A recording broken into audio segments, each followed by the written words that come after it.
मौला सल्ली वसल्लिम दाइमन अबदा अला हबीबिका खैरुल खल्क़ि कुल्लिहिम। जी अस्सलामु अलैकुम। उर्दू आफ्ताब के साथ में खुशामदीद।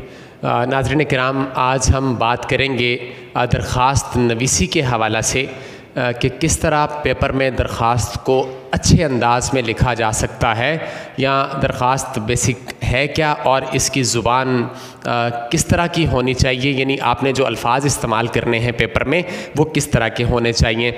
आम तौर पर दरख्वास्त कैसे लिखना चाहिए, अगर रियल लाइफ में आप लिख रहे हैं किसी के लिए, मतलब आपको वाकई किसी को दरख्वास्त देना है तो उसका अंदाज़ क्या होगा, और अगर आपने कमरे इम्तिहान में दरख्वास्त लिखनी है तो उसका अंदाज़ क्या होना चाहिए। तो आइए दरख्वास्त नवीसी पर बात करते हैं। आज ये लेक्चर ख़ास तौर से नहम जमात और फर्स्ट ईयर के तलबा व तालिबात के काम आएगा, क्योंकि इन्हीं दो एग्ज़ाम्स में दरख्वास्त आती है उर्दू के पेपर में, तो ये वैसे भी जो है वो बच्चों को लिखना आनी चाहिए दरख्वास्त नवीसी।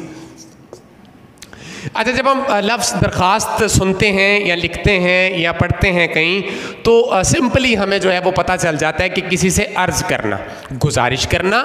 तो जाहिर है जब किसी से गुजारिश करनी है, कोई अर्ज़ करनी है, दरख्वास्त करना है, तो इसका मतलब है कि हमारी ज़ुबान जो इस्तेमाल हम करेंगे उसमें वो बड़ी आजाना होनी चाहिए। यानी गुजारिश कर रहे हैं ना, किसी से साइल बनकर कुछ डिमांड किया जाता है, कुछ मांगा जाता है, अर्ज़ की जाती है, तो जो लोग अर्ज़ करते हैं उनके लहजे धीमे होते हैं, यानी अंदाज इस तरह का होता है कि जिसमें आप दूसरे से मदद चाह रहे होते हैं या कोई भी चीज़ हो। तो इसी तरह आपने याद रखना कि जब दरख्वास्त लिखी जाएगी तो उसमें दरख्वास्त वाले ही अल्फाज होने चाहिए। एक आजाना अंदाज में आपने बात करना है, और उसमें कैसे बात की जाती है ये आप देखिएगा। उसके लिए अब मैं आपको बताने लगा हूँ कि दरख्वास्त असल में लिखनी कैसे है आपने। मिसाल के तौर पर एक दरख्वास्त हम ले लेते हैं जी, प्रिंसिपल के नाम दरख्वास्त लिखनी है और उनसे आपने तलब करनी है छुट्टी अपने लिए, या कोई भी मौजू हो सकता है उसका, वो मैं आपको तरीका बता देता हूँ। फ़र्ज़ कीजिए कि आप जो है वो मतलब बुखार है आपको, आप स्कूल नहीं जा सकते या कॉलेज आप नहीं जा पा रहे, आपकी तबीयत नासाज है, तो आपने किस तरह दरख्वास्त लिखनी है। मुकम्मल दरख्वास्त का मतन तो नहीं बताऊँगा, लेकिन उसका मुकम्मल तरीक़ाकार बता देता हूँ। अब यहाँ से मैं बिल्कुल स्टार्ट करने लगा हूँ। कमरे इम्तिहान में जब आप दरख्वास्त लिखेंगे तो कैसे लिखेंगे, आप उसका आगाज़ यहाँ से करेंगे। बखिदमत जनाब प्रिंसिपल, इसके बाद आप लगाएंगे सख्ता की अलामत। बखिदमत जनाब प्रिंसिपल, सख्ता की अलामत, और फिर आप लिखेंगे गवर्नमेंट हाई स्कूल या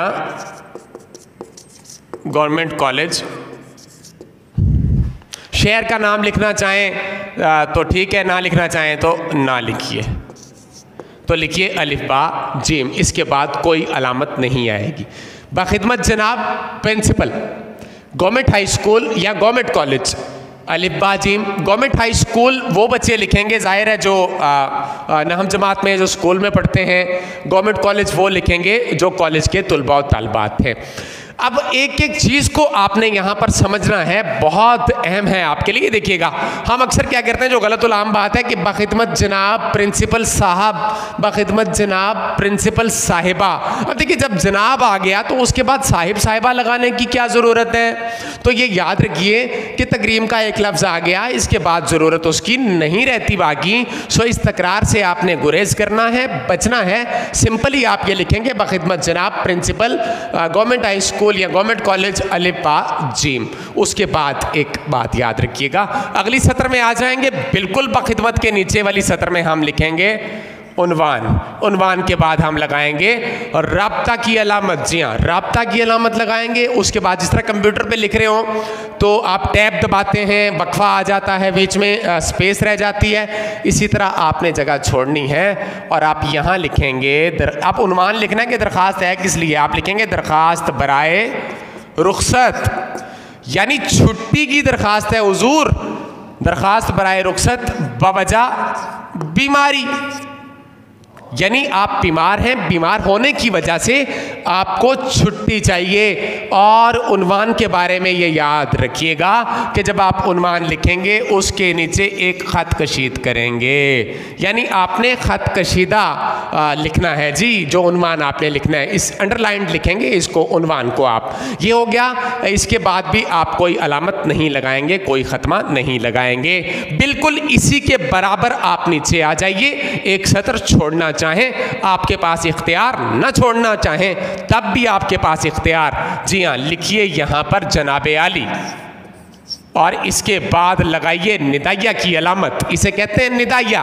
फिजाइया यहाँ पर नहीं है, वैसे इसे फिजाइया भी कहा जा सकता है, वो किसी कैफियत के इजहार के लिए होता है, जबकि यहाँ निदाइया इसलिए है कि आप निदा कर रहे हैं, यानी किसी को मुखातिब कर रहे हैं, मुतवज्जो कर रहे हैं अपनी तरफ। सो यहाँ पर हम लगाएंगे निदाइया की अलामत। और प्यारे बच्चों, बिल्कुल निदाइया के नीचे वाली लाइन, यानी ये वाली लाइन, यहाँ से आप स्टार्ट कर देंगे जो आपका, यानी कि बिल्कुल आपने लिखना है इस वाली सत्र में आप लिखना स्टार्ट करेंगे, लिखते चले जाएंगे जहाँ तक भी आपका बनता है, जो भी आपका मवाद है उसमें आप बात करेंगे। अच्छा, इसमें एक अंदाज जो है वो जब आपने शुरू करना है तो उसका बिल्कुल जिस तरह मैंने पहले ये कहा था कि आजाना अंदाज होना चाहिए, यानी आप लिखिए जिस तरह हम लिखते हैं, मौदबाना गुजारिश है या इल्तमास है, जो भी आप लिखना चाहें वो आपने लिखना है जी।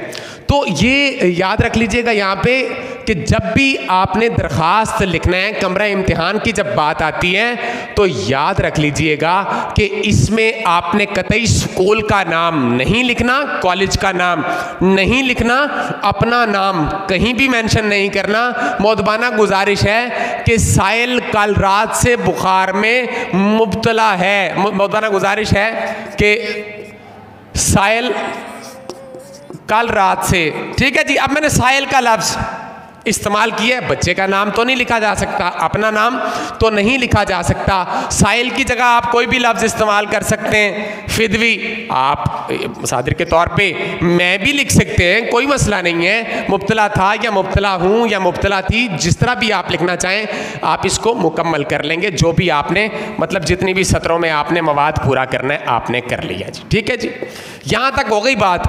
अब ये मेन हिस्सा है इसका, आप देख लीजिएगा जो आपने बात करनी होगी, जो प्रिंसिपल तक आपने पहुँचानी है, चाहे आप कॉलेज के हैं या गवर्नमेंट हाई स्कूल के हैं या किसी भी दूसरे स्कूल के हैं। आप ज़ाहिर है पेपर में अपने स्कूल का नाम या कॉलेज का नाम मेंशन नहीं कर सकते, इसे बिल्कुल बुरा जाना जाता है। पेपर में नंबर कट सकते हैं आपके, बिल्कुल कोई क्लू नहीं मिलना चाहिए ना। बोर्ड ने एक पॉलिसी बनाई हुई है कि जिसके तहत ये पता नहीं चलना चाहिए कि किस बच्चे ने लिखा है, किसी बच्ची का पेपर है, तालिबा का पेपर है या किसी तालिब इल्म का पेपर है। आपने ये देखना है यहाँ पर कि किसी मेल फीमेल का कोई हिंट वहाँ पर, क्लू वहाँ पर नहीं मिलना चाहिए। सो आपने इस अंदाज में लिखना, मुज़क्कर के तौर पे ही जो है वो ये दरखास्तें लिखी जाती हैं। तो बिल्कुल लेफ्ट साइड पर ये देख लिया, अलिफ बा जीम के बिल्कुल आ जाए यहाँ पर। और इसका इख्तिताम जब करते हैं तो फिर वहाँ पर एक सत्र जो है वो आपके ज़हन में बैठी होगी। जब भी हमने बात कर ली तो हम लिखते हैं कि आपकी एन नवाजिश होगी, ठीक है जी, बिल्कुल दुरुस्त है, कोई मसला नहीं है। अब यहाँ पे आपने ये याद रखना है कि बच्चे करते क्या हैं कि जिस सत्र पर बात पूरी हो जाती है उससे नीचे वाली सत्र पर लिखते हैं कि आपकी एन नवाजिश होगी। नहीं, बिल्कुल जहाँ पर आपकी बात मुकम्मल हो जाए उसके आखिर में ही लिखिए आपकी एन नवाजिश होगी। ख़त्मा की अलामत लगाइए और बिल्कुल दरमियान में आ जाइए, थोड़ा सा बाएं जाने आएंगे, दरमियान से थोड़ा सा बाएं जानिब हम लिखेंगे अल आरिज़, ठीक है जी। इसके बाद लगाइए राब्ता की अलामत।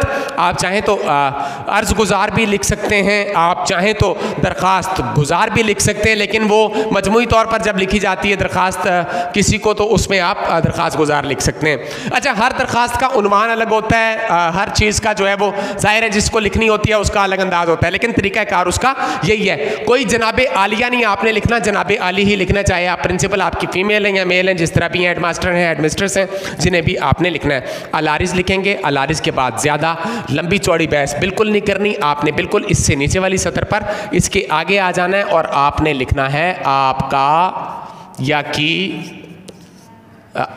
ताबे फरमान शागिर्द, लड़की हो या लड़का हो, ठीक है जी, तालबा भी हो तो वो शागिर्द ही लिखेगी, शागिर्दा नहीं लिखना, ठीक है जी। आपकी ताबे, आपका या आपकी ताबे फरमान शागिर्द, यहाँ पर फिर आप लिख लीजिए अलिफ बा जीम, कोई मुज़ायका नहीं है, यहाँ पर कोई आपने नाम नहीं लिखना। अब प्यारे बच्चों बिल्कुल इसी लाइन के आपने राइट साइड पर आ जाना है बाखिदमत जनाब के नीचे, और यहाँ पर दो अंदाज में आप अपनी आप डेट लिख सकते हैं। आप बिल्कुल लिखिए, यहाँ पर दो तरह से लिख सकते हैं। फ़र्ज़ करें जी 25 दिसंबर है, इसके बाद सख्ता की अलामत लगाइए और लिखिए 2020 लिखिए जी, ठीक है जी। इस तरह लिख लीजिए, या दिसंबर को पहले लिख लीजिए, 25 को बाद में लिख लीजिए। आप इस तरह भी लिख सकते हैं। दूसरे वाली हिंसों में भी आप जो है वो डेट लिख सकते हैं, कोई मुज़ायका नहीं है बिल्कुल इसके सामने। इसके अलावा कोई जो है वो आपने सिग्नेचर नहीं, कुछ भी नहीं करना, आपने कोई दिन नहीं लिखना, कोई क्लास नहीं लिखनी, कोई भी आपने और चीज़ नहीं लिखनी। सिंपली ये जो है वो पेपर में आने वाली दरख्वास्त होती है उसका ये अंदाज़ होता है। दीगर दरख्वास्तों के उन्वान भी आपको एक ही लेक्चर में मैं बता दूंगा कि उनके उन्वानात आपने कैसे लिखने हैं। तो उम्मीद है ये लेक्चर आपके लिए कारगर साबित होगा। देखिए इन सारी चीज़ों के जो है वो कुल मिलाकर आपको नंबर मिल जाते हैं, 10 के 10 नंबर भी आ जाते हैं दरख्वास्त में। 5 की हो अगर 9th में तो 5 नंबर भी आ सकते हैं, कोई मुश्किल काम नहीं है। अगर इसी तरह आप कर लेंगे, दरख्वास्त को मुख्तसर रखना होता है, ज़्यादा इसको तूल नहीं देते, तो अल्फाज आपके बिल्कुल सादा और सहल होने चाहिए, दुरुस्त होने चाहिए, और तसलसल के साथ आपने बात करनी है। कहीं कोई ऐसे जो है वो लग्जिश नहीं होनी चाहिए दरख्वास्त में, काट कर ना लिखियो। आमतौर पर अगर दरख्वास्त लिखी जाएगी तो उसमें आप बाकायदा स्कूल का नाम लिखेंगे। अगर आपने वाकई दरख्वास्त देनी है तो आप उसमें जो है वो अपना नाम भी लिख सकते हैं, मेंशन कर सकते हैं, नीचे ज़ाहिर है नाम लिखेंगे, क्लास लिखेंगे, रोल नंबर लिखेंगे, तो वो होगी आपकी दरख्वास्त जो आप ओरिजिनली देना चाहते हैं, यानी छुट्टी के लिए जब आप पढ़ रहे होते हैं, ज़ेर तालीम होते हैं। तो उम्मीद करता हूँ ये लेक्चर कारगर साबित होगा। ये भी उम्मीद करता हूँ कि पिछले लेक्चर की तरह आप ये लेक्चर भी शेयर करेंगे ताकि ज़्यादा से ज़्यादा लोगों तक पहुँचे, क्योंकि ये जो चैनल है उर्दू आफ्ताब के साथ, ये सिर्फ़ और सिर्फ आपका चैनल है। जज़ाकल्लाहु खैर। आज के लेक्चर से इतना ही। अस्सलामु अलैकुम वरहमतुल्लाहि वबरकातुहू।